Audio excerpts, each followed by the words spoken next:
Welcome.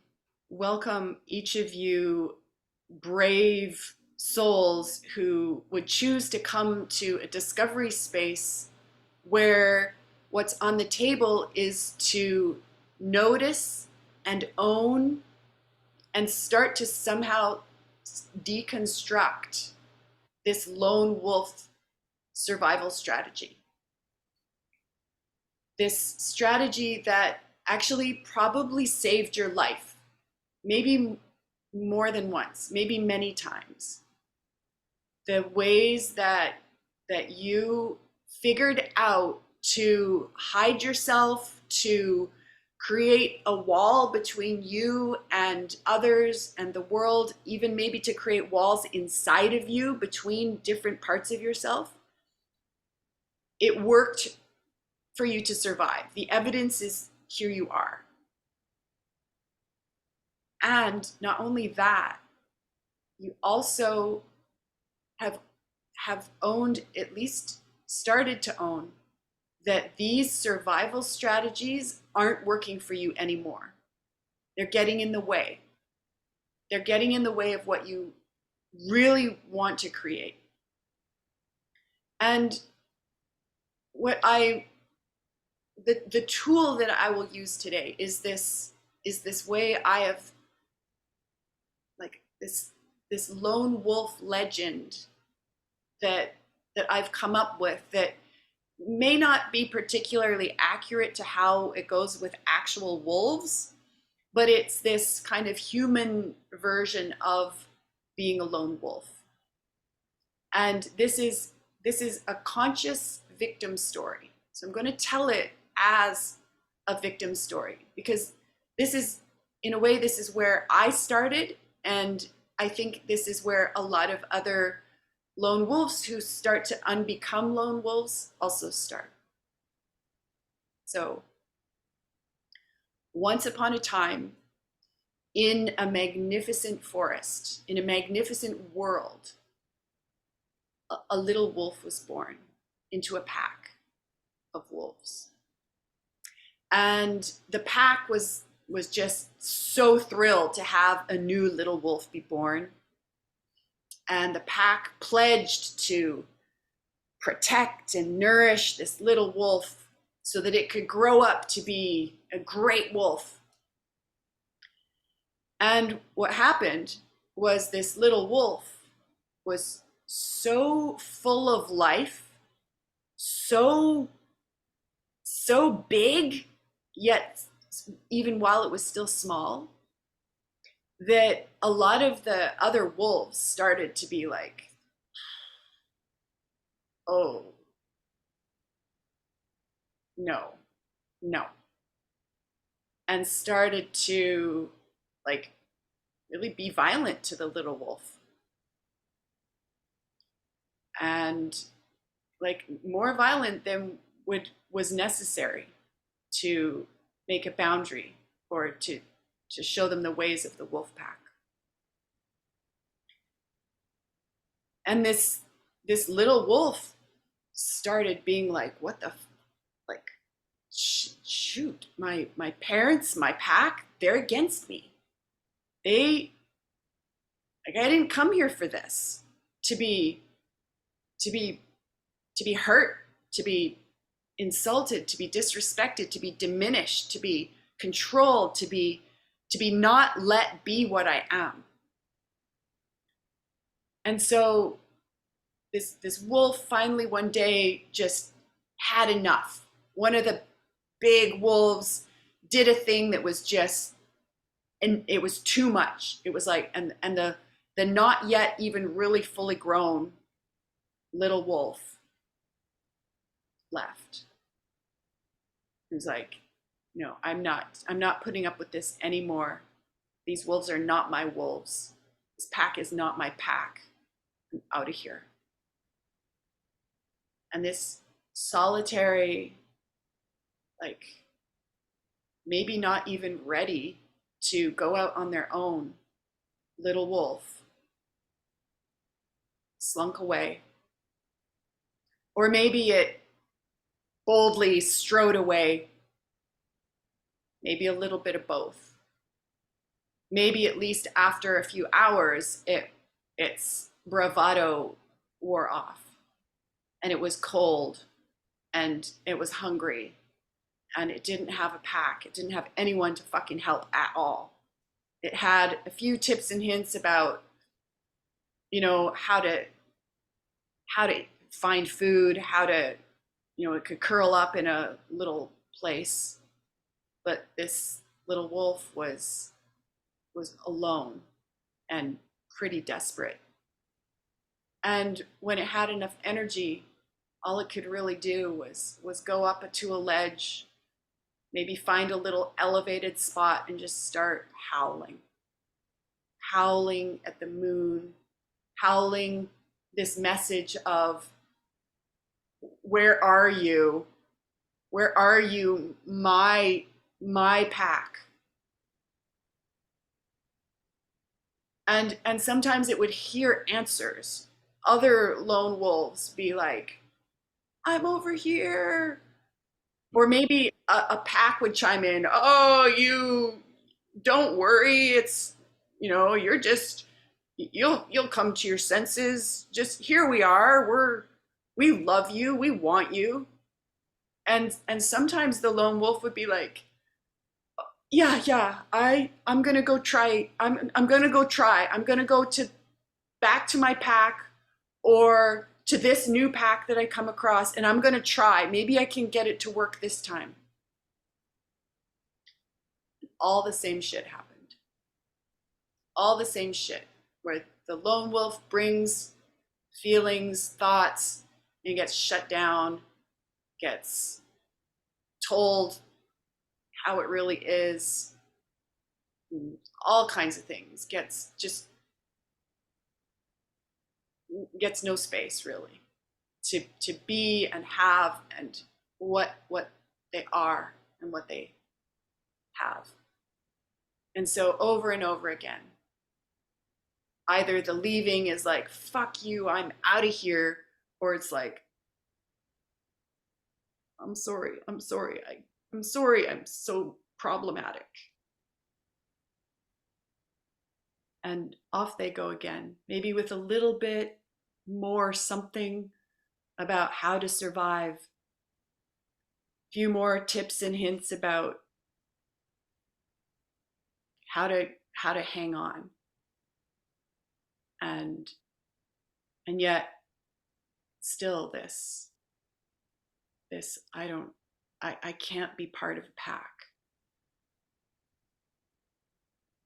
And then eventually enough strands come together where this something happens. And part of this discovery space is, what was it? What is it that happens in the person who's in this identity, in these behavior patterns, these attitudes, these mental constructs and emotional ways of these attitudes and behaviors, that how is it that something wakes up and decides to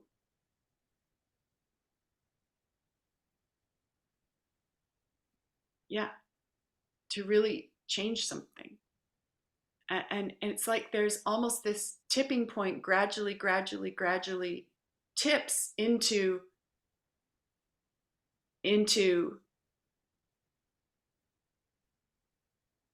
that this is over. My lone wolf days are over.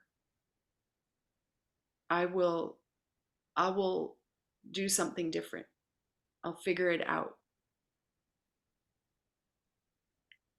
And for me, part of it was, as I was saying earlier, is to recognize that in this identity, I make myself the victim. And not only the victim of the other wolves of the packs I've tried to be part of, but of life itself. And again, this isn't wrong, this isn't bad. and it has consequences. It has consequences when I stay in this victim role, making some people persecutors, trying to look for rescuers, and then the rescuers don't do a good job of rescuing, so they become my new persecutor. And this committed, I'm committed to being a victim. And sometimes I don't even notice it because my description of reality is that I'm a victim of reality. Even to the point of saying things like, and I've been capturing in this book, I've been capturing some of the sentences that repeat themselves in my head. For me, some of them are, they just don't get me. They don't understand me. And I'm so convinced this is true that I don't even say, do you hear what I'm saying? Will you tell me back what you hear me saying so I can find out if you got me or not?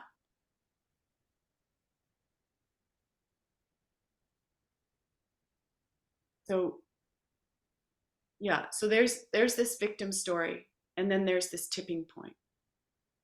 And what I want for this space is for each of you as researchers to bring to the table, to offer as gold, what is it that you've figured out so far?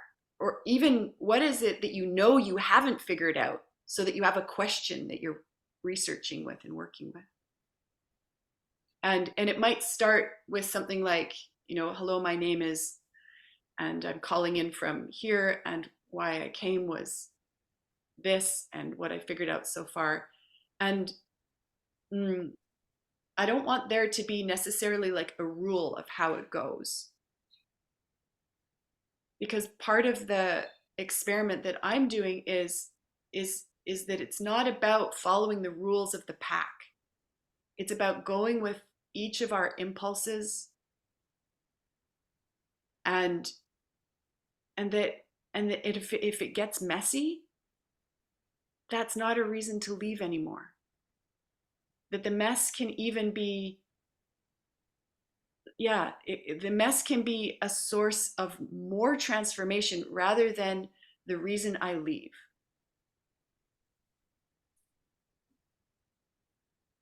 Yeah, so the floor is open.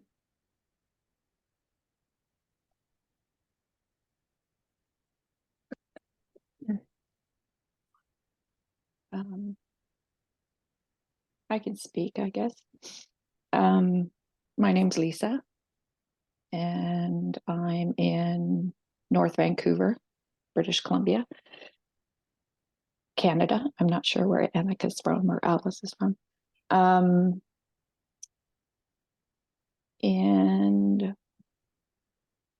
I mean, everything that you spoke of in the story definitely resonates, like literally every word. um, and definitely there's been a shift in, just even realizing that, just an awareness that I, um,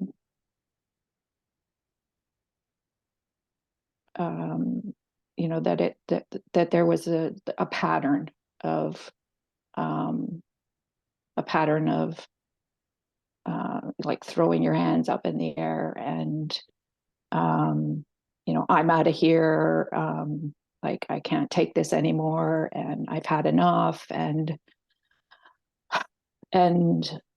those sort of adaptive behaviors that the lone wolf creates. And so there was, just even noticing that there were behaviors and there were patterns, and really getting curious about, like, why why do those patterns exist? Why is that my go-to, that when things get uncomfortable or difficult or, yucky, or they almost seem unbearable, that I'm just out of here.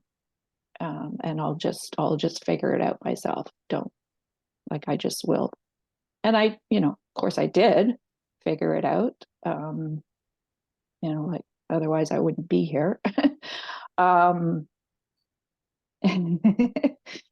yeah, so it's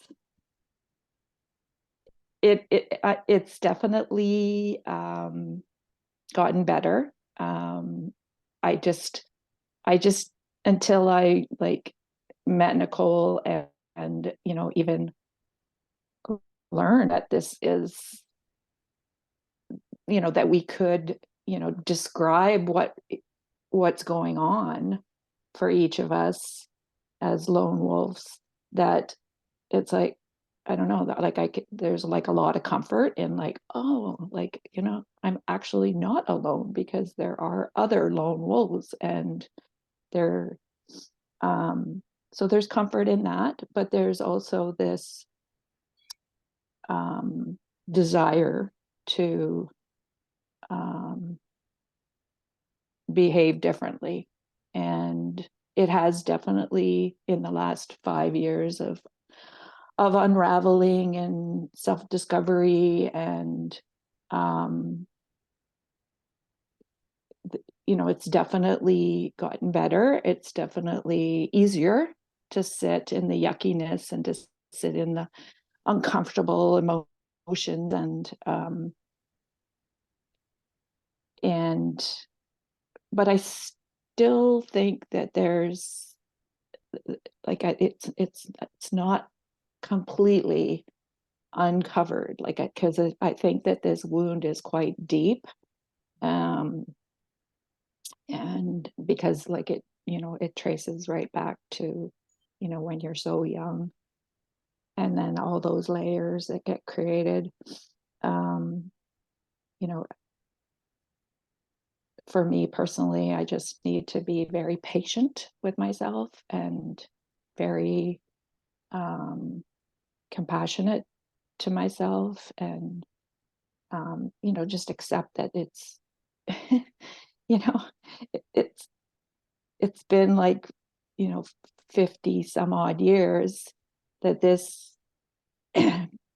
behavior has been entrenched. So it's not there's not going to be like a quick fix to this. It's going to be just um yeah, just lots of awareness. But yeah, I just for me, it's when it, I mean, literally just happened yesterday. Somebody that I admire, and that like I feel like I'm in sync with, and um, the said something, and like right away I just noticed myself like wanting to like just dispose of them. And I was like, whoa, what is that? Like, I just kind of noticed that I was thinking that way. And I was like, wow, that's like, and this is a person that I've been like, um, you know, following, and yeah, it's just like, yeah, I just really noticed that, that I was actually on the verge of like what do you call it, like just canceling them. And but I was glad I was able to kind of look at it and like, whoa, what is that like? that's that's not really what I want to do, is it? I don't really want to cancel them. I don't really want, we just um something came up, and it was okay, I don't necessarily agree with this person all the time. And actually, now that I reflect on it, it's like, that's actually healthy, right? It's healthy that I don't agree with this person and all the time, right? It's, um, but I think there's, it feels like when there's that disagreement, I think part of me thinks that we're no longer connected. We're no longer part of the same pack. And now I have to leave, right? Because it's old programming, it's old ways of dealing with disagreement. Yeah. Yeah, thank you. Thank you, Lisa. I want to just take a couple moments to just say back to you what I got, which is that I heard you say that, this description of the lone wolf, that it matched every word. And that having this space to notice that it's a pattern, that it's old, that it's, I mean, I don't think you said this, but in a way that it's not really you. It's something you have, it's not something you are. And that you even yesterday with this person that you're describing, that you had it happen and you noticed it. And you had this question like, what is this? How does it go? This is so cool, this space between being the being the pattern and having the pattern and being able to be curious. This is so cool to hear. Yeah. Yeah. Yeah. It was it was good that I was able to create some separation between the the behavior and the need.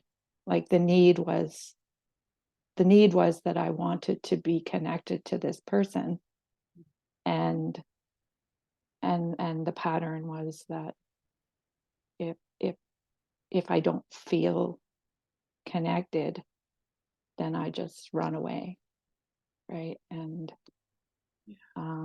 like when I feel like that connection is broke, then my behavior is to run away and just go back into being that lone, no, like you said, nobody gets me, nobody understands me, right? And I mean, one of the things that I have been practicing is that, you know what, it's okay that people don't understand me, right? That I understand me. And um yeah, and that there isn't really the need to be validated. Like I can validate myself. Um, but when you're, yeah, I guess when you're in a pack, Will you it's say, it. will you say when I, just to really bring it home to yourself? Yeah, exactly. Yeah, yeah. So you just kind of come back to yourself, and Say to myself when I come back to myself. when I come back to myself, yeah, yeah. And like I don't know how that really fits with the whole idea of the lone wolf, because is that what I'm doing? Am I like enforcing that idea of being a lone wolf by coming back to myself? Uh, So that would be like a question that I'm not really sure if I'm just reinforcing the lone wolf behaviors and patterns by always coming back and checking in with myself and making sure I'm grounded before I go back out into the pack. oh, wow, what a great question. Like I hear you.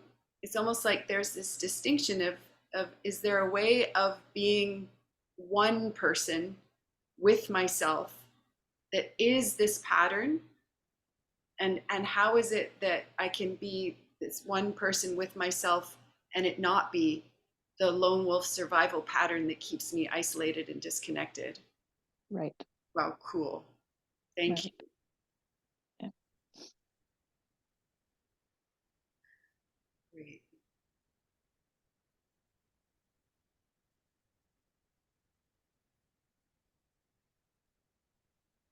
You're muted.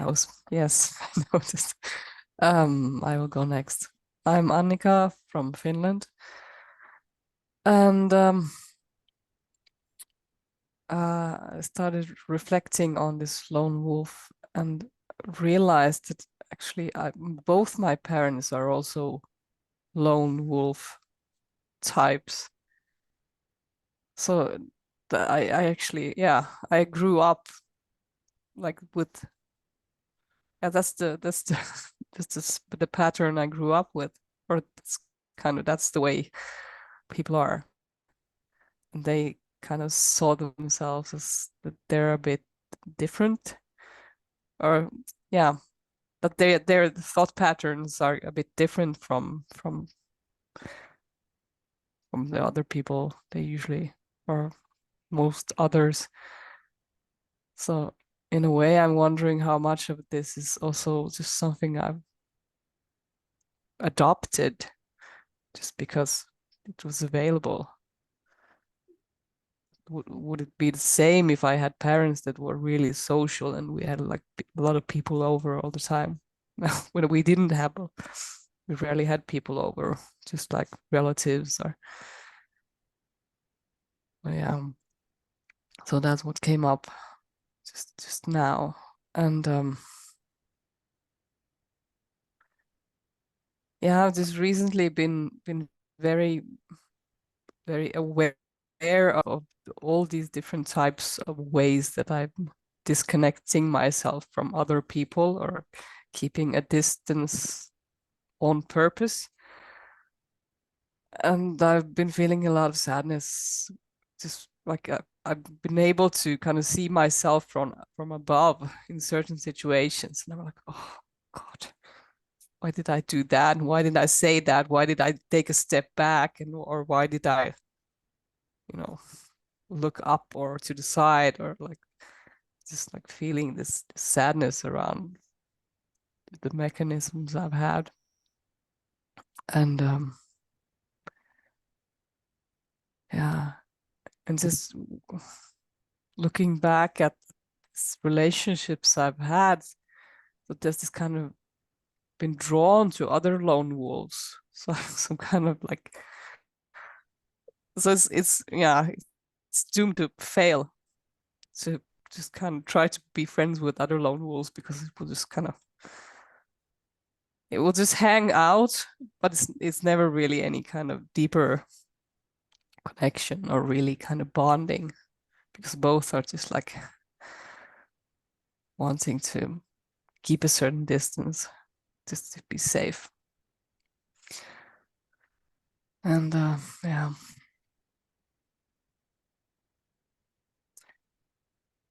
and actually something, I listened to this podcast episode with Brene Brown today, and there was this topic of generosity.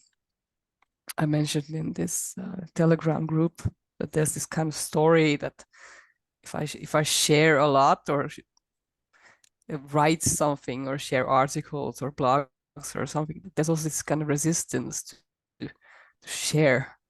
That there's this kind of, yeah, fear that I will have less. And there in this podcast, there, I can't exactly remember what they said, but it was about that being generous requires having boundaries. And I was like, oh Mm. God.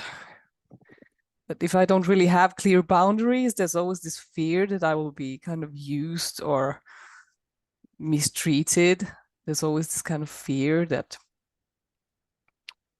yeah, that there's this kind of, well, that really hit me.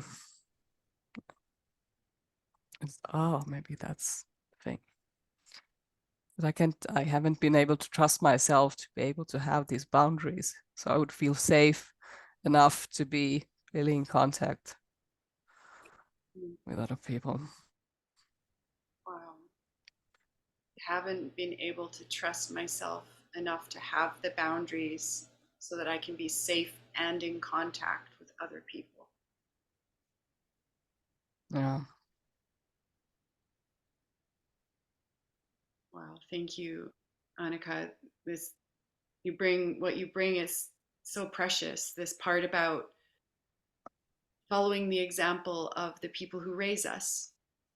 And it's like the lone wolf becomes a lone wolf without even leaving the pack. And then it's Mm, already a pack of lone wolves. And yeah. yeah, and the noticing and this story, I'm different from others. Mm, Therefore, yeah, and then being attracted to other lone wolves and having this kind of version of together that's maybe not so truly together. And wow, yeah, and thank you for sharing about your sadness. thank Yeah, this was also valuable for me, Annika. And yeah, so my name is Alice, and I'm based in Spain, Mallorca, calling in from Europe. And I'm excited. I feel fear because it's already so rich, and I feel fear that I want to share so much about me, and also I feel joy about really hearing the three of you and sharing what I have been exploring on this journey with Nicole together. And it's so rich just to open up and hear you and speaking about myself. And it resonates with me, like what you, Lisa, said, the adaptive behavior. Like, I am with this question when I'm with other people, where do I adapt? So to belong to the pack, and then kind of lose myself in the sense of losing my integrity. And then, Annika, what you said, this is what I'm experimenting these days and weeks, is really what are my boundaries? What do I want? And then being with the consequences.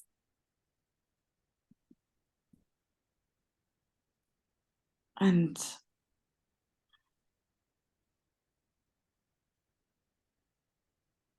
yeah, what to practice this and to experiment this, it's also like it's the basis to drop my victim stories. What you shared, right? Like the story you shared with us, Nicole, in the beginning. So that I can create, if I drop my victim stories, like I'm so alone, and where's my pack, and where are the people, and who likes me, and who likes me really the way I am, then I can stand in my integrity and say, look, this is what I have to offer. And this, with being not adaptive and having my boundaries, I can, like, I feel joy about it, because this is like, while finding my integrity and being in my integrity, then I can authentically and being with others in a connected way.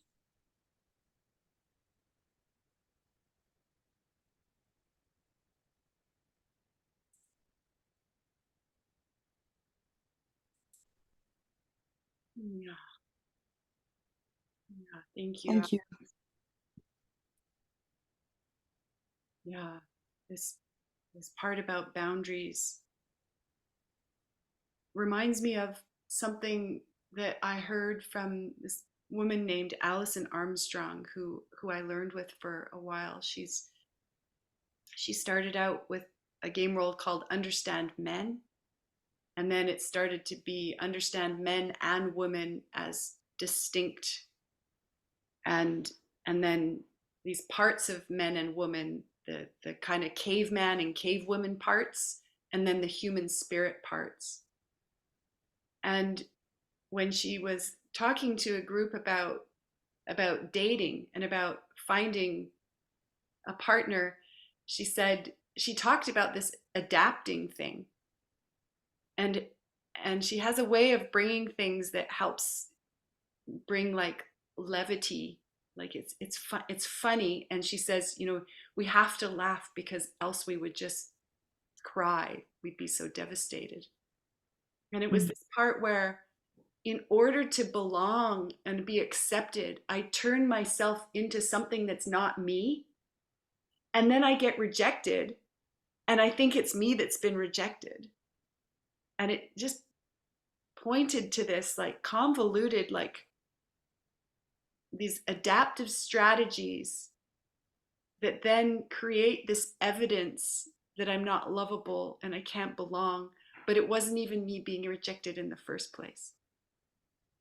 And even then tracing them back, like you were saying, Lisa, about, you know, early childhood, and you too, Annika, with these examples that our parents set, that it's as I've done more and more of this work, I see more and more clearly that my experience as a small child of being rejected, I actually wasn't necessarily being rejected. My mom was doing behavior modification strategies because she loved me and she wanted me to survive in the world. And they were often misguided, and they landed to me as hugely wounding. And it's not to say they weren't wounding, they were. Just what I made up about it unconsciously in my very young mind was the best I could do at the time, and it wasn't reality. I actually made up stuff about reality and started relating to reality and to myself and to my mom as something other than what we all really were. Again, not wrong, not bad, simply this is how it goes for humans. This is how it's been going a really long time. And part of my new story is that I chose to come to Earth under these conditions so as to become someone who, not finding here what I came here for, I get to become someone who's creating it. Because I didn't just say, okay, I'm just going to adapt. I'm going to, you know, do the linear life plan, stay with the human society, modern culture checklist, and surrender, give up. I'm actually going to let myself feel so sad, super mad, super scared, and glad that that there's a possibility for something else, and I'm going to do some things that are terrifying. And what's more, I'm not even going to go in with the people who say that feeling fear is a way of blocking love. I'm actually going to become such a friend of my fear that I can start to use it to inform me and bring me energy for something so radically different that I'm not even going to give room for that I'm a victim. I'm not even going to deny the pain and loss that I experienced. So it's a pretty cool life to get to have. And my guess is that each of you at some point on your journey in the past, and I would invite you to kind of like look for it, that you got to a part where you decided that the lone wolf victim story was too painful and you were going to figure out something else.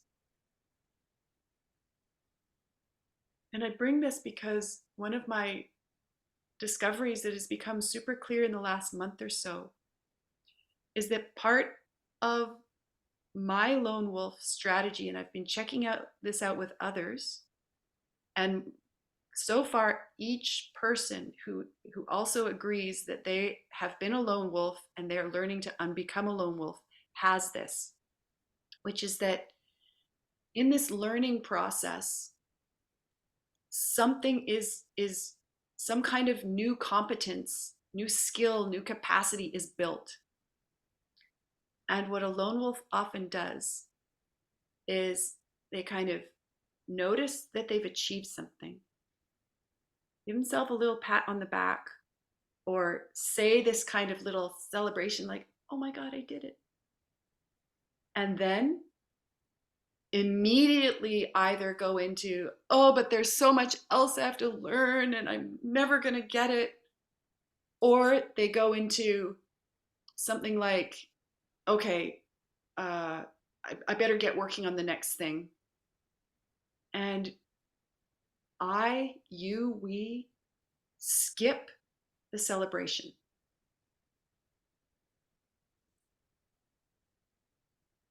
And so what I want to do while we're together here today is notice something. And I said that there would have been this tipping point where you made this choice. That would be something that you could celebrate here today.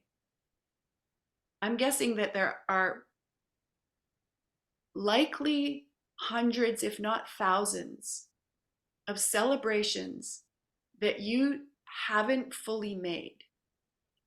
And that we do just a bunch of celebrating so that the energy and information of the joy of celebration and the energy of celebration in your cells, in your body, can become fuel for this continued evolution that you already started. It's already underway. And there's this possibility that you could celebrate in a way that makes it impossible to slide back from here. And there's also a way of using anger consciously alongside the joy to grow a sense of, this is what I am.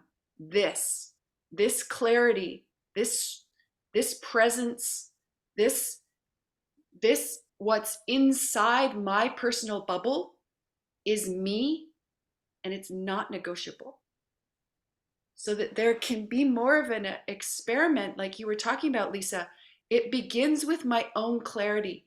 Then I can dare connect with someone else.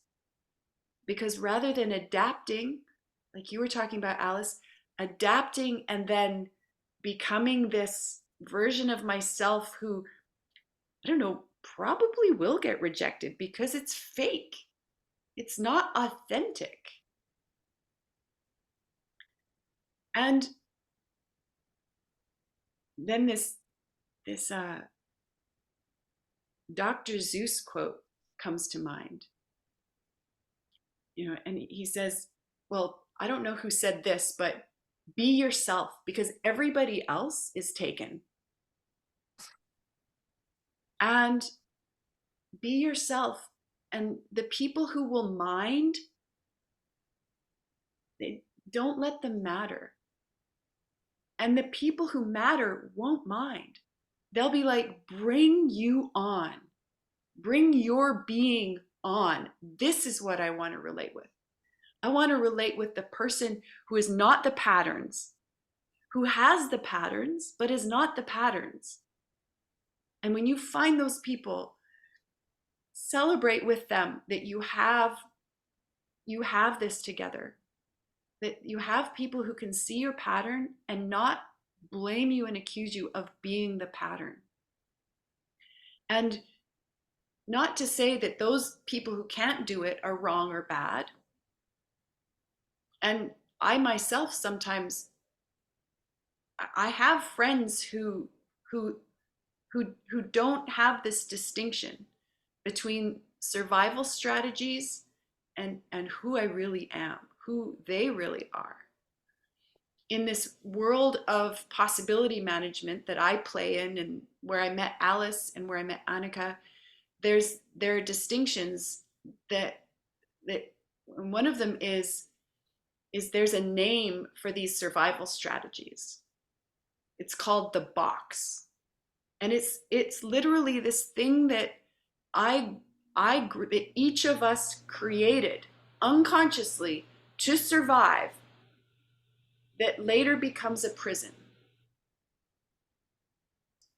And to be able to celebrate that I made one that worked, like, is a great step towards getting out of this attitude that it's wrong or bad that I have these patterns.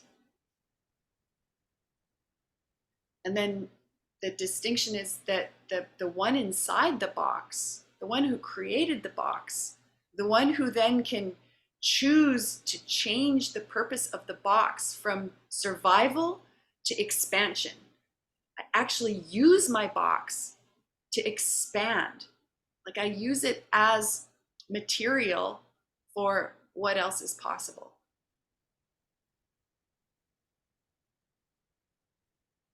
So celebration, a celebration space.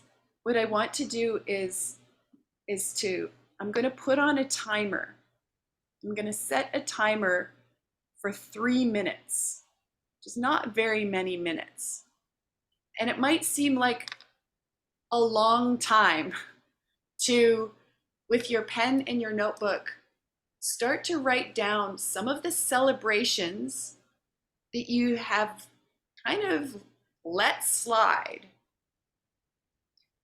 All right? And go.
All right, that was 3 minutes. So just finish the sentence that you were writing.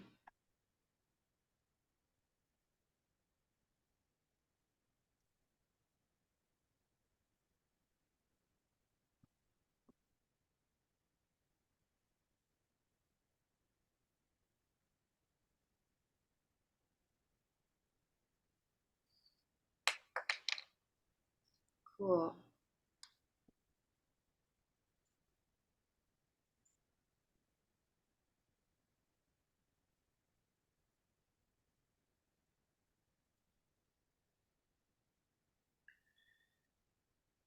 So, so this is how, this is the next part of the experiment, is that we each take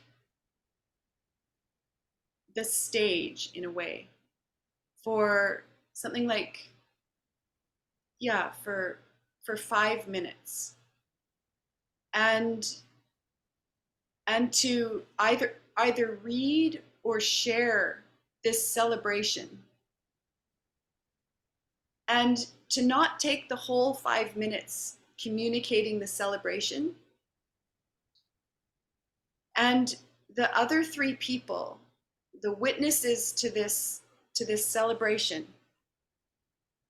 really let it in what this being is celebrating, and let your appreciation for the celebration like become bigger, and then give the appreciation back somehow. And a way that I found works well for Zoom calls is to do this twinkle fingers thing, where it's like, wow, I am appreciating, I am celebrating with you. And that there might be even a chance to say some words, like say back the gold of the celebration. And I'll put a timer on for 5 minutes. And when the timer goes, I'll say that's time. That doesn't mean cut it off, your chance is over.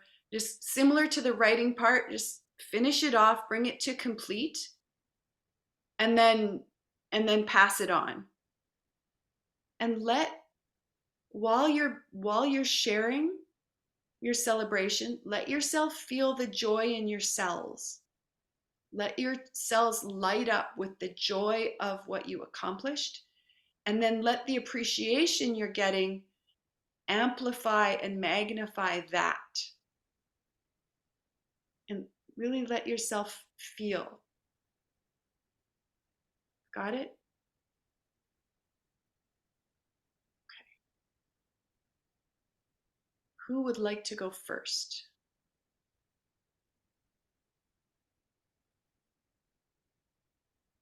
I can go first. Thank you. Is that okay? Yes. All right. I'm starting the So timer. I don't know like how much like background story that you need for to sort of understand the How about celebration. start, Lisa, by saying what I'm celebrating today is. Okay. Okay. So what I'm celebrating today is being seen and appreciated and loved. And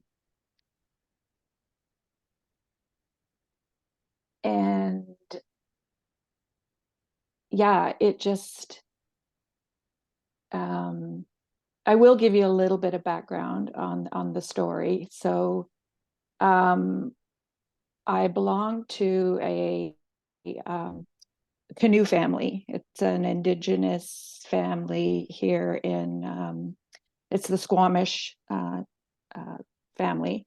And every Sunday we go out and we canoe together. And last weekend was our last canoe for the season before we put the canoe to sleep in a couple of weeks. So I mean, there's already like a lot of openness and sharing, but it's always interesting to me when you arrive at the water, and you arrive and you you introduce yourself Will you to the say canoe. Pardon? you say I again? Say it's interesting when I arrive and I introduce myself to the canoe. Okay, so yeah, when I arrive, yeah. What was I saying? It's interesting when you arrive to the water and you introduce yourself to the canoe. Oh yeah, I is much more powerful. Yeah, so when I arrive, it's it's interesting when I arrive, we come together in a circle just to connect before we actually get into the canoe. So when I'm asked to how am I feeling today, so and lots of times I'll set an intention before I get into the canoe, whatever is sort of what I'm feeling, what's resonating for me the particular day. And when I'm on the water, I feel so connected with the environment, with nature, there's so much clarity, right? In when I'm in the canoe, and we're when we're paddling, it's we're one heart, one mind, and that's what keeps the canoe moving forward. So I like this sort of duality of that I am, in my own space. I'm celebrating how I feel in the canoe, but I'm also part of a community in the canoe that is working together as a team. When we come back from when we come back onto the land, then we have a circle, and we just share how we feel now after having this experience together and alone. And so we go around the circle and we share how we're feeling, and it's very heartfelt. I often have tears. Like it's like you were saying, like when your heart breaks open, like that's literally what it feels like. It feels like you could arrive with a very closed heart, and then all of a sudden it's opened, and everybody shares from their heart. And I just love that. When I do that, people see me, like they see like who I am authentically, right? And like it's just amazing, right? Because often I will cause other people to weep, and and just yeah. And then like sometime, like last week was amazing because somebody actually, I felt like maybe I somehow influenced them a bit, or I really felt connected, because they identified my spirit, and they noticed my spirit, and they actually, yeah, they appreciated, they verbalized that they appreciate my spirit. and and then when I left, somebody that I really respect, like they just gave me a big hug. And yeah, I just was, at the time, I definitely felt loved, but I'm not sure that I fully embraced. that love, like really celebrate it. Yeah, that right there. Let that be there. You are loved. You have shown up in a way that your spirit could be seen. You created that for yourself with these people, with this canoe, with the water. Yeah. Thank you. Yeah, let it in. Yeah. Yeah. Yeah. And Just keep letting it in. Keep letting it in. Yeah. Yeah. Yeah. Mm. yeah. Yeah. Let all your cells light up with the joy of this celebration that you've opened it, and now we're amplifying it, appreciating this and celebrating with you.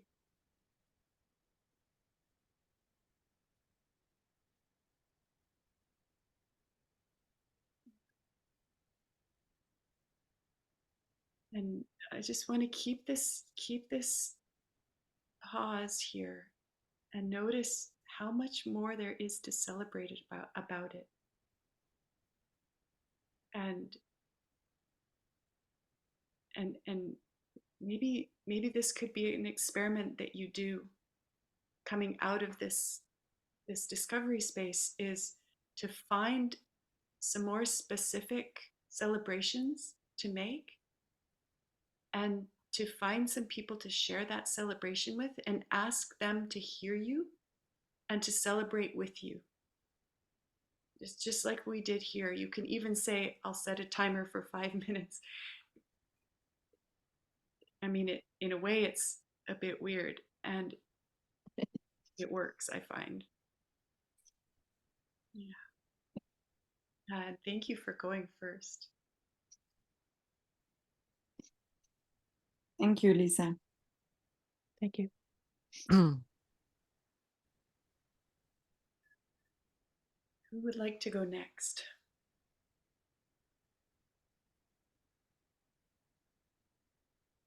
Or who will go next?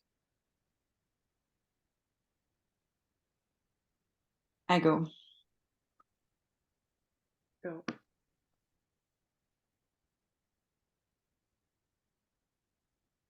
I celebrate that I'm with you here. And I celebrate that we are already a team just by listening to each other.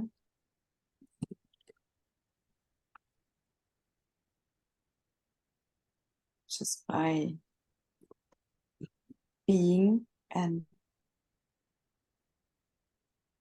I celebrate that I made time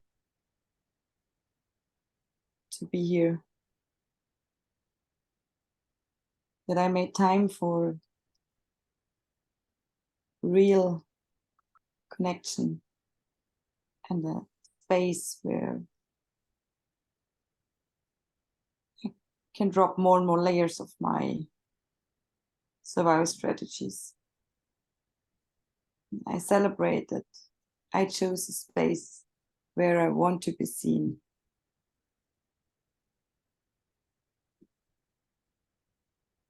And also right now I celebrate that I allow to be touched by your celebration, Lisa. And I celebrate how it lands in my bodies when you said, when you're underwater, you have this clarity. And this also reminds me of my clarity. And I celebrate it since a couple of weeks. I have done healing processes about when I land my clarity in the space, I scare people away. And I celebrate because it seems to work. And when I land my clarity in the space, I feel more connected than ever. and I celebrate that, like I've done different layers on healing processes on it. And I celebrate that it's working.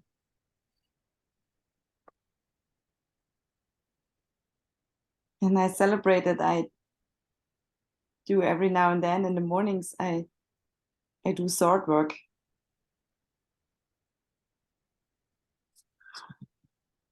And right now I celebrate that I have liberated myself out of the prison that my mornings since 13 years were Ashtanga yoga. Like there was no space for something else. And it served me for a while and in different ways. And I dropped it. And now I can do sword work and I can go to the ocean in the morning or read a book. And yeah, I celebrated. I liberated, like, and I made space in my morning hours, which are so precious to me.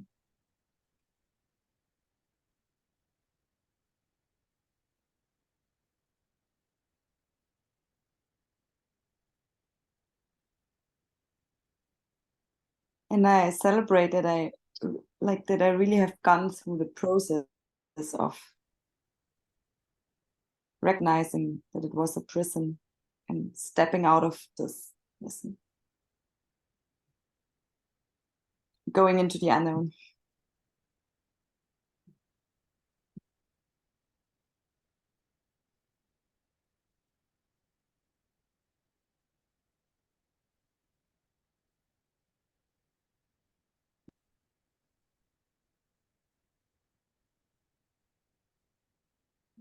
Keep stretching it. Keep letting it light up more and more of your cells, brighter and brighter.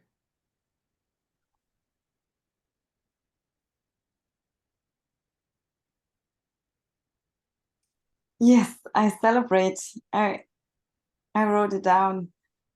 That I have an appointment at a school and I will have 28 students aged between 8 and 12, and I'm going to do rage work with them. And I celebrated that I sourced it from nothing. What? Wow. And now that I'm saying it, I realize I haven't even celebrated it yet. That's the timer. Wow. Thank you. You got a situation where you can go and teach conscious anger work to this group of kids. Wow. Wow. Yeah, and it touches me because this work really matters to me. Yeah. Yeah. Wow. Thank you. Thank you, Alice. Wow. Yeah.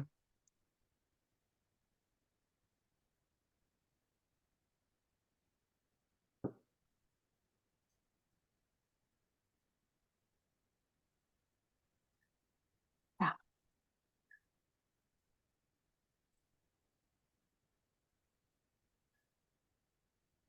Annika, will you go next? Yes. No.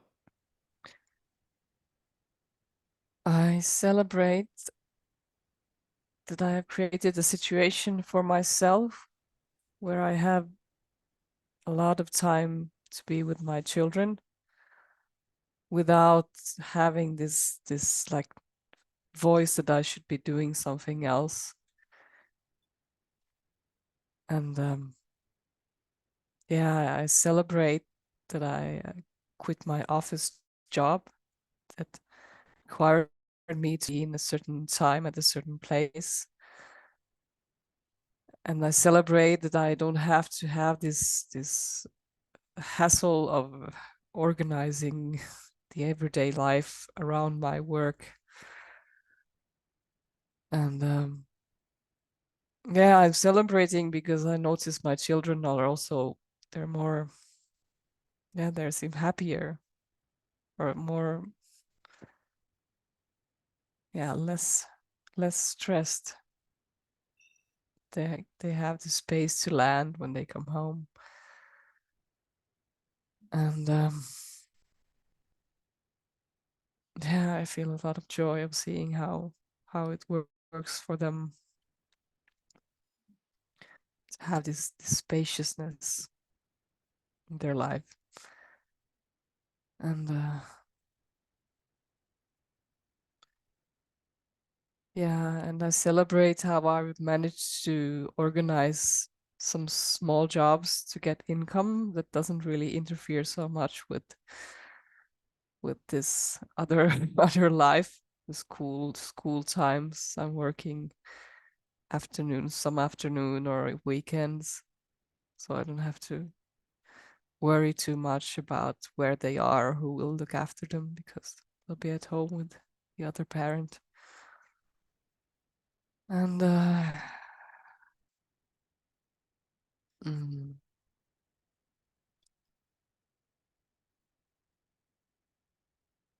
yeah, I'm celebrating also that I don't recognize in myself anymore this need to get a job, this voice that I should do something else. It's not there anymore. Feeling very, very, yeah, very content with what I have, and this kind of trust in that things will show up when I need to. And also this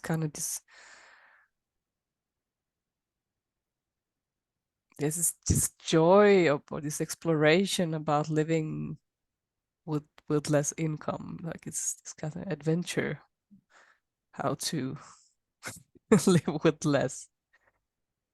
Yeah, yeah. It's kind of testing how can I do groceries for only this and this amount of money every week. And if it doesn't work, it's okay. Then I'll just try something else. But it's kind of fun fun experiment happening. Yeah.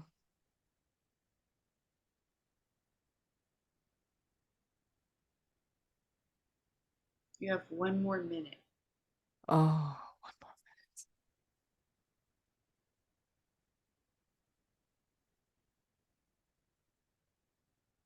Yeah, and I celebrate that I without any previous experience started holding these like we call like aqua training, like this aerobics in water thing in January, and people seem to think I'm doing a good job because they're happy to participate. Like the courses were almost full in the autumn when I started again. I started in January, and there was the summer break, and then in the autumn the groups were full, and I'm yeah, it's a lot of fun, and I celebrate that I seem to have a knack for it. Yeah, and also discovering this kind of joy about movement and this kind of joy in movement without yeah without having this kind of um like we're doing this movement because we're exercising this and this muscle, but we're just doing this movement because it's fun. And you're getting paid. Yes. Woo! Yeah. Wow. Thank you.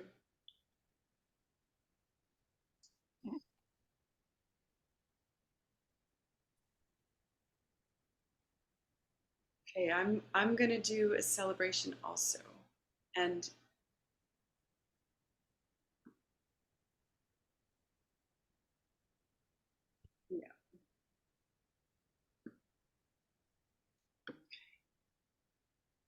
This is the one that I wrote down, and it's from a long time ago.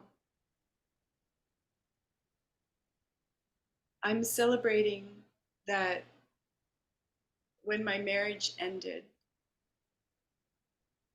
I saw that I was going to be kind of let out of this relational space that had become kind of just a big swamp for me, a big prison where that just it wasn't working. I'd become really entrenched in this pattern of finding evidence that I wasn't good enough and beating myself up, and I'd been really trying everything I could to invite my partner on to be on my team about learning something else together. And it becomes so obvious that he didn't get it or he didn't want it, and I'd been really tearing myself apart about it. And what I'm celebrating is that once I got this space, when the decision was made that we would separate, I'm celebrating that I was able to own that I needed to learn some things, that it was that I this was my life and that I'd created this, and that I could figure out another way to have a relational reality, starting with me and myself. And I'm celebrating that I had the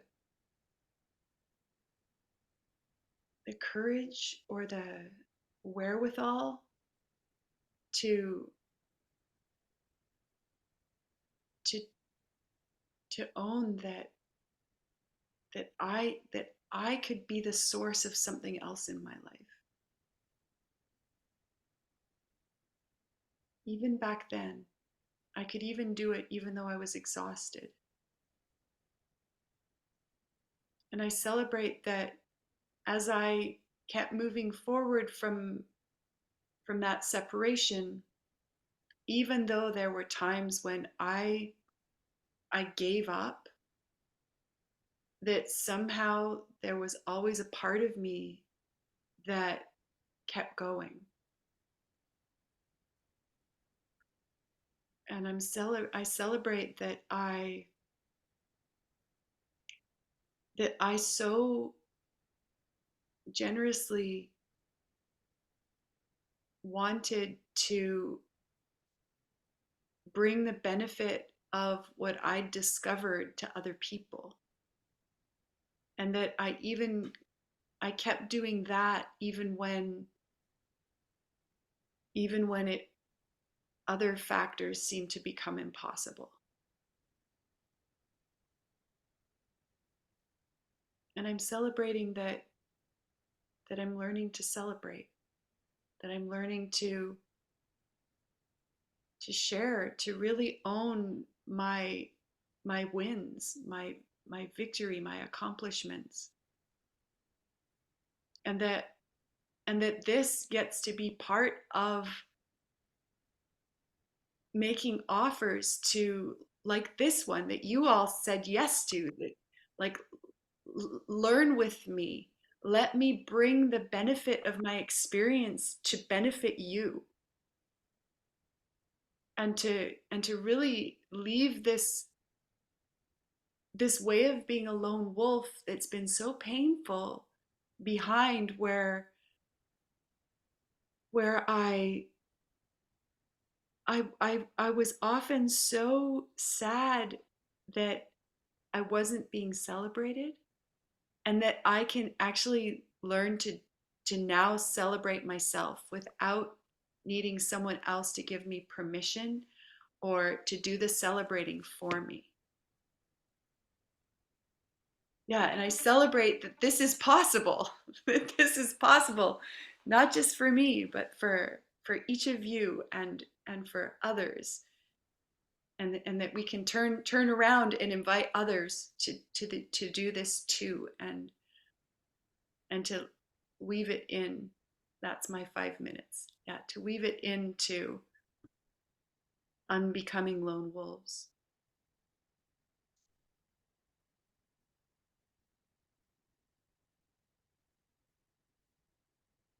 Thank you.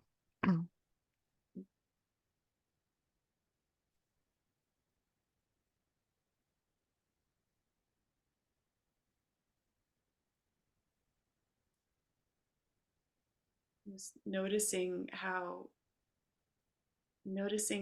this,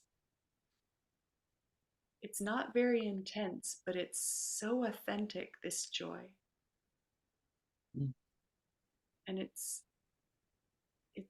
distinctly different from the pretend joy that I've been in the habit of putting on, where it's something like I'm I'm doing and saying and being joyful in the way that I think other people want me to be, and it's not it's not been it.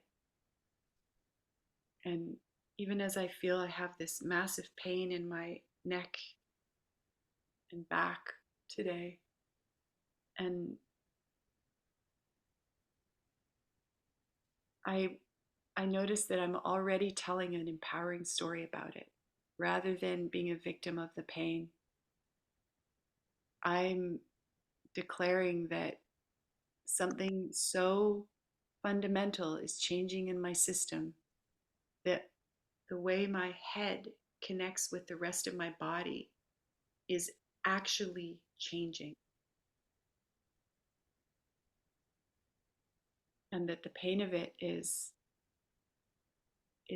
aliveness, is evolution, is transformation. And I might even need to throw up later. It's that intense. And I'm okay about that. And I love that I'm in a place where I don't have to hide that or protect myself from being thought crazy or weird.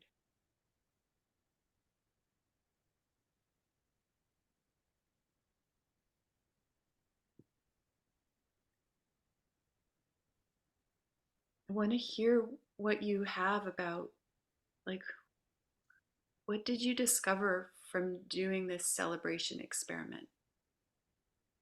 And the purpose of the sharing of the discoveries is so that we can get the benefit from each other's discoveries, and also to roll into the next part. We have about a half hour more together, and to roll into this next part where we'll all leave this space.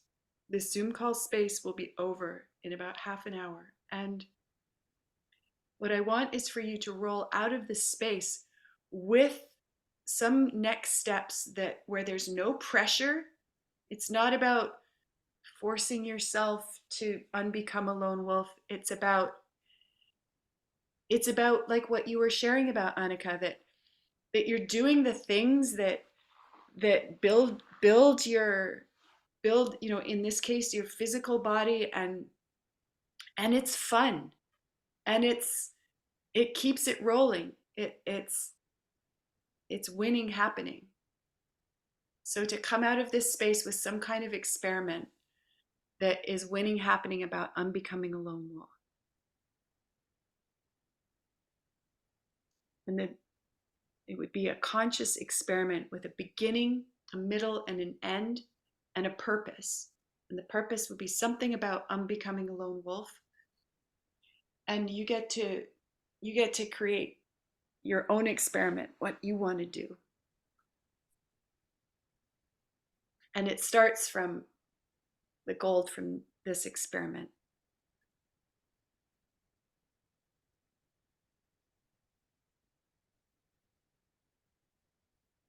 I guess we'll just kind of go in the same order that we went before, right? Why not? Go ahead.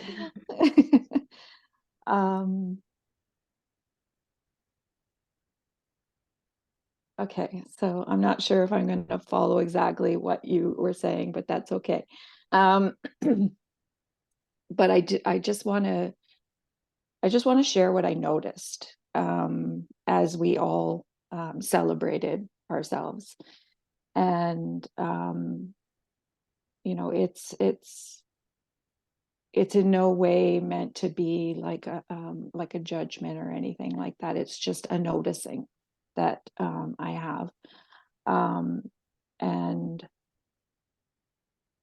that when I was sharing my celebration, you know, I could feel the joy, right? I could feel the joy in my body, even more. Like, I was more aware of my body and how it felt in my body to be celebrating myself. And I noticed that I wasn't so connected to like what I was like cognitively saying, right? There was like this disconnect almost between like what was coming out of my mouth and how I was feeling, because I was more aware of how I was actually feeling in my body, and that there was this like tingling and sensation and heat and like, I'm not sure what was going on with my face, but it felt more like a physical sensation than I wasn't even like, I didn't really even care what I was saying so much, right? Like, it was just like, it was just like coming out, right? It was just coming out. And then as I was listening to Alice, I just noticed I was noticing again like her joy, like I was feeling her joy, and it was just kind of keeping the whole pattern of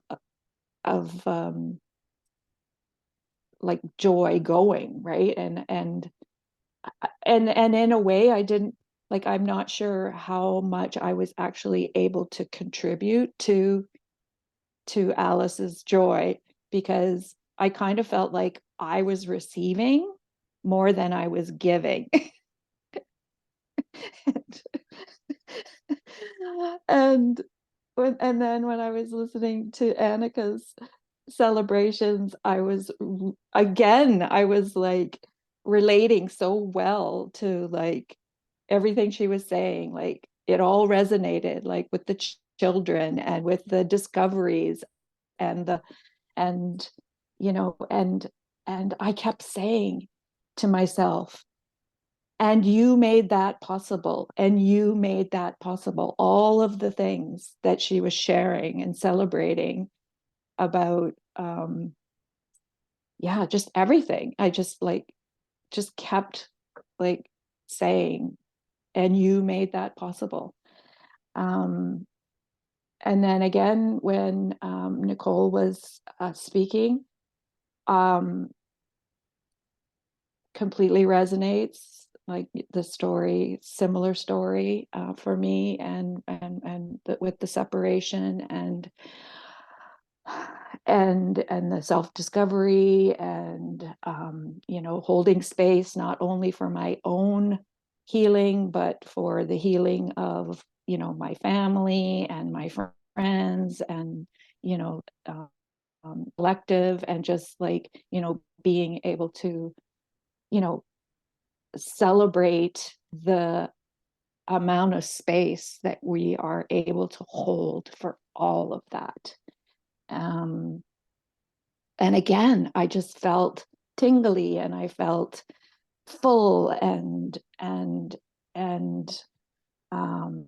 and again, I felt like you were like giving me, I felt like I was receiving more than I was giving back. So so that's just kind of like how it played out as we were sort of going through. And now, like, moving forward, again, like there's not going to be any constraints around there's not going to be any rigidity. It's just going to flow. I'm confident of that what I wrote down, you're going to be surprised by this, but I wrote down a lot of things that I could celebrate. And the thing that I actually ended up celebrating, I didn't write down. Yeah. So I'm like, okay, so that means that I still have all these things that I wrote down to celebrate. Like, Yay. It's gonna be a long night. exactly. And more things have come up, right? And just even like, the opportunities that I can offer to others, my family, my friends, my online community, like I could, like, just offering the possibility for them to celebrate, right? And to notice when somebody's actually celebrating something, right? And not just let it kind of, not just like give it the attention and the space that it needs to amplify, right? Just being like aware of that, especially like with my kids, right? When they're celebrating things, like really staying present and making that connection and allowing them to really fully celebrate themselves. Yeah, so there, it's not just what this experience can offer me, but what it can offer like the people that I care about. Yeah, I don't know if there's, I think that's basically my move forward strategy. Okay. Yeah, just have fun with it, right? Just, have some fun with it. And thank you. Thank you, Lisa. Thank you.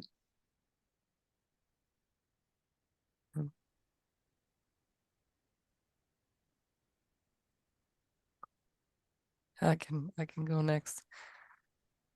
I noticed about the celebration that there was this kind of, I hadn't realized how much I longed to be in a space where I can celebrate these things and be celebrated celebrating these things. And because there's so much modern culture worry about, like, yeah, you should get a job, you should get more income, like this kind of fear around me that in a lot of circles I am in, this would be just kind of really odd thing to celebrate, that I don't really have so much work and I don't really have so much income, but I have a lot of time. And yeah, so I'm really glad about these spaces. And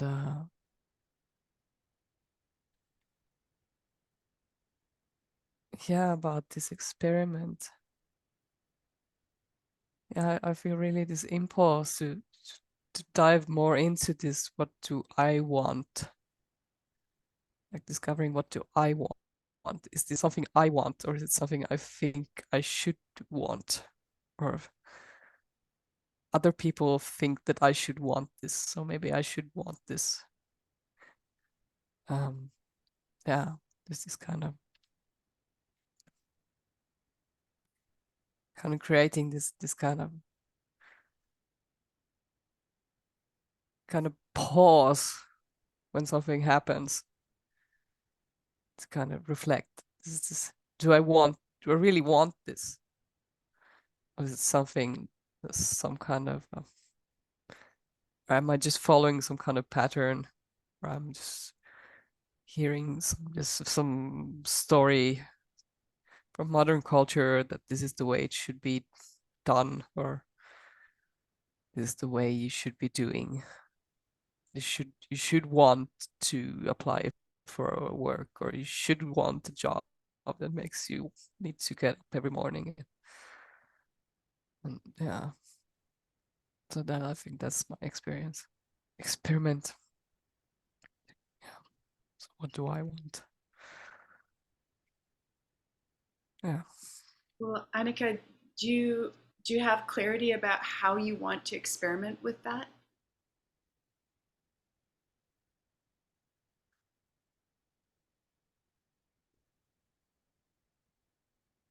Mm.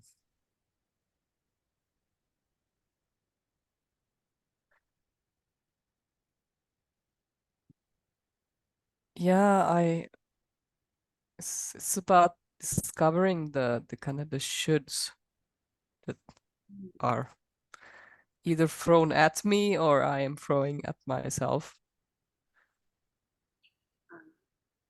Yeah. Yeah. Will you write that down and then maybe even design yourself a super specific Yeah. experiment that's maybe something like, for 3 days you'll sit down with your notebook twice a day and just gather all the shoulds that you noticed you put on yourself or that you heard from others, something like that. Mm. Yeah.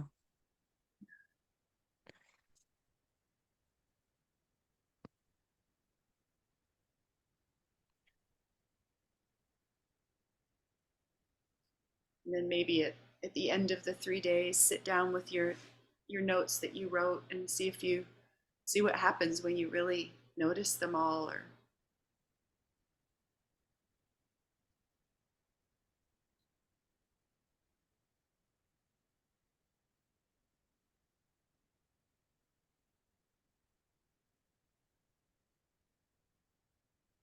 Yeah.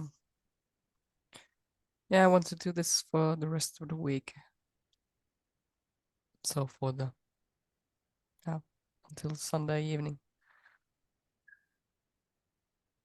cool. Writing down all the shoulds a few times a day.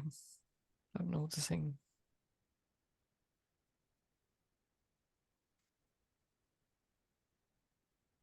And also trying to kind of pinpoint where they're coming from.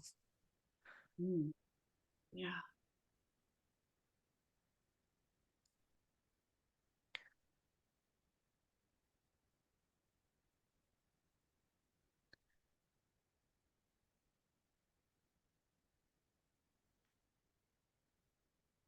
I have this clarity now that basically I don't celebrate consciously.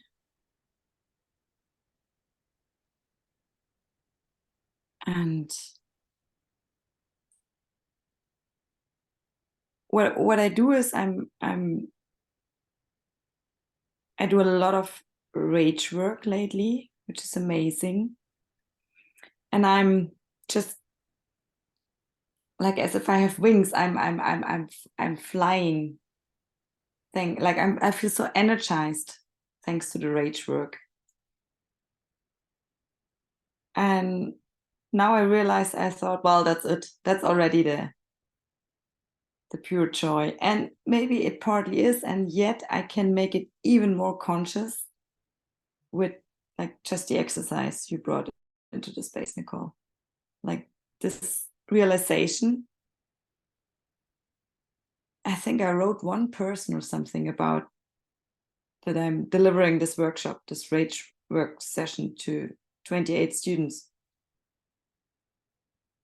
And I noticed also with your sharing, Annika, like my patriarchal parts of also not, and also the lone wolf strategy of not showing too much, like also not showing too much of like the things which are worth a celebration, Mm. so that people would not, envy me or whatever. Like not playing, like not being too bold, something like this. Yeah, and my experiment, like I want to keep going. Like for 1 week, I will set a timer, 5 minutes, and either celebrate with someone together, or just for myself, writing it down or whatever. I want to do this 1 week.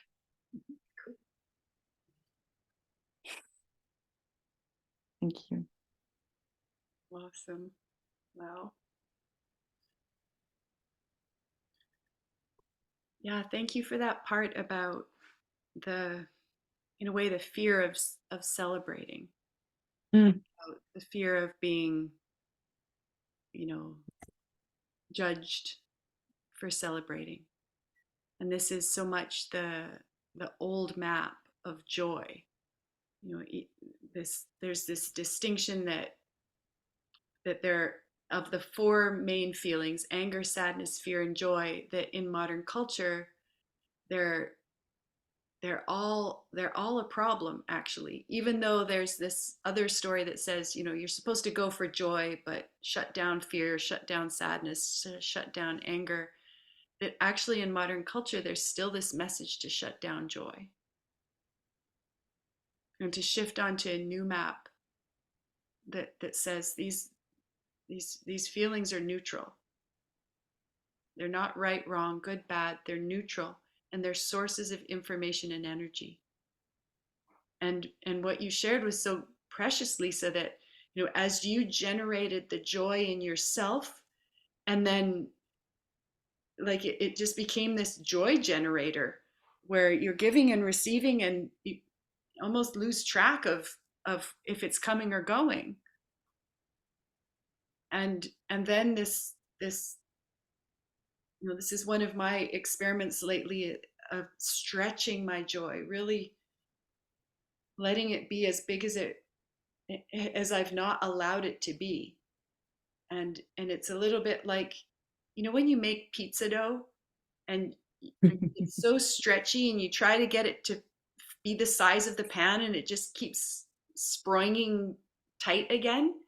But if you keep stretching it, it's like this with muscles too. You keep stretching them, you keep stretching them, this is like this with giving birth. You keep stretching and stretching, and eventually you're the size that works for the pizza, or for the baby to be born, or for to actually have this joy, so that it can then be being contagious, amplifying, and be circulating as this aliveness in the cells, as the place where joy can live in the body, in the physical body.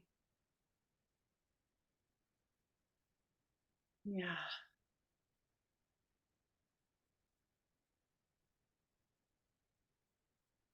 Yeah, thank you. Thank you, each of you, for being here, for experimenting, for feeling, for being open and honest, and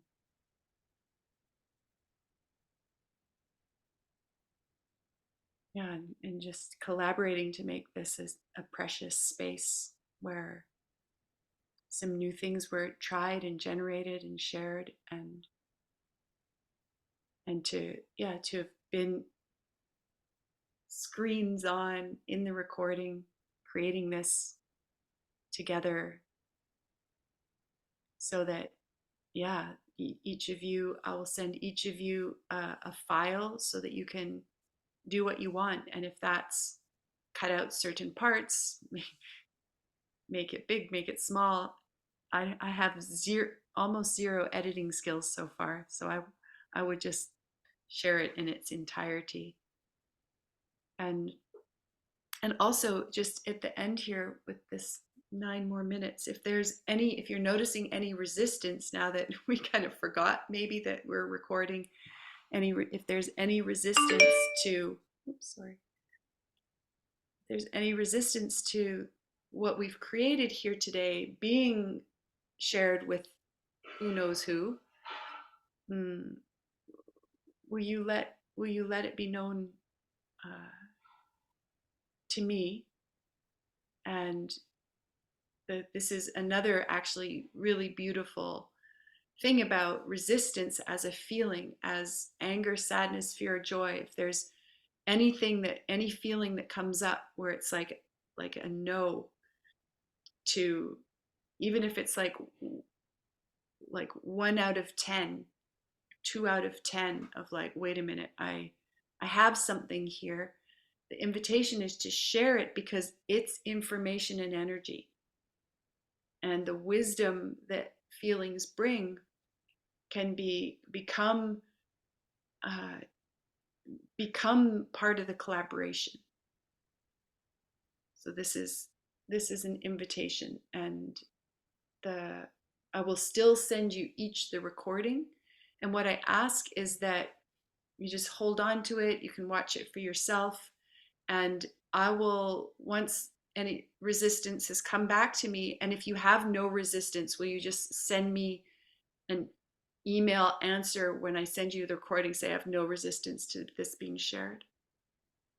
And if you do have resistance, we'll go back and forth and figure something out. And then only when there's this, again, a collaboratively created go or something else, to going ahead and sharing the video recording more widely, or not, or doing something else, depending what comes out of the resistance. Is that clear? Yes, and Nicole, does it work for you if I say right here, right now, that I have zero resistance from my side? That works for me. Yeah, thank you. Cool.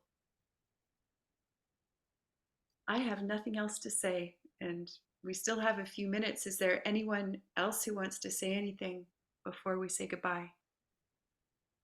I want to follow an impulse, which is, Lisa, what you said about when we celebrated, and your thoughts were towards us. I think you said it to Annika, like, and you made it possible, and you made it possible. And I just want to follow my impulse and just also addressing you and saying to you, Lisa, you made that possible.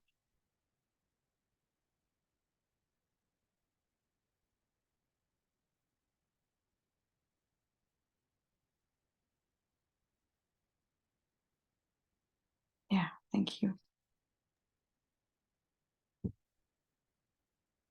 Thank you, Alice. I love that. I love this. You know, really, there's a theme up for me right now, which is even more than ever before, this clarity that when women, especially when women come together in the spirit of winning happening, in the spirit of creating something so radically different from matriarch or patriarchal culture, that we really can source it. We can become the source of something so different that is, you know, that I get glimpses of in spaces like this.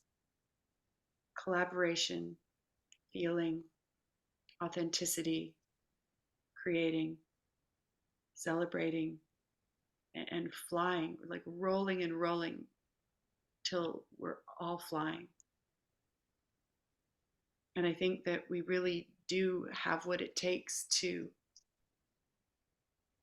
create something really different from this modern culture, colonial, capitalist empire machine that is costing 200 species a day on Gaia. I think that we really do have it in us to create something that gives our children, your children, a bright future.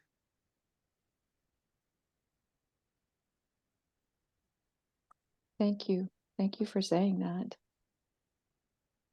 Thank you for saying that.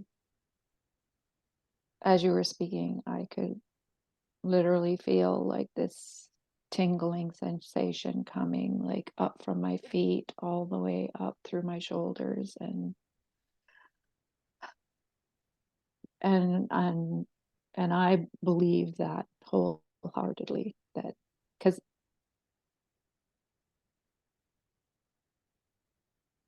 I've seen enough little glimpses of it to know that if we just keep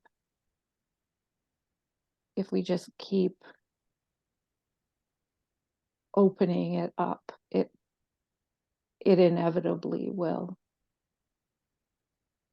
evolve. It's going to take time, and but I can already see like the shifting of the energy of just in my own little circle, right? And but if everybody has their own little circle that is, you know, manifesting that kind of energy, like it's just a matter of time before it just all spreads across and beyond, like across the earth. And it's just, I know it's possible. I know it's possible. I believe it's possible. It's, yeah, like that. And that whole, one of the things that I'm participating in this week is like around the divine feminine energy that we all hold, and expanding into that, and you know, and then there's like a lot of work around like really owning our matriarch, um, um, I don't know what it is, like this, like the like the capabilities of being a matriarch in our own, like we're already doing it, right? I can already see that we're doing it, right? I can see that Annika's doing it, Alice is doing it, Nicole's doing it, I'm doing it, we're all doing it, we're all owning it. And yeah, I'm proud of us. I'm really proud of us. Yeah, I'm really proud of us.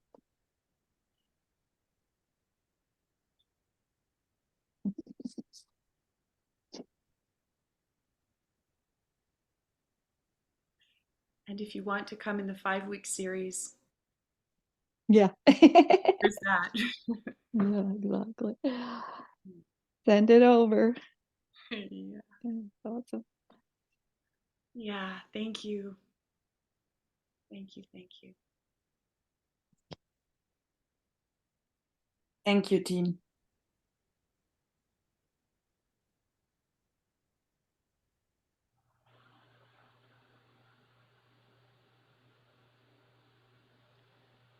Goodbye for now. Bye. Thank Bye.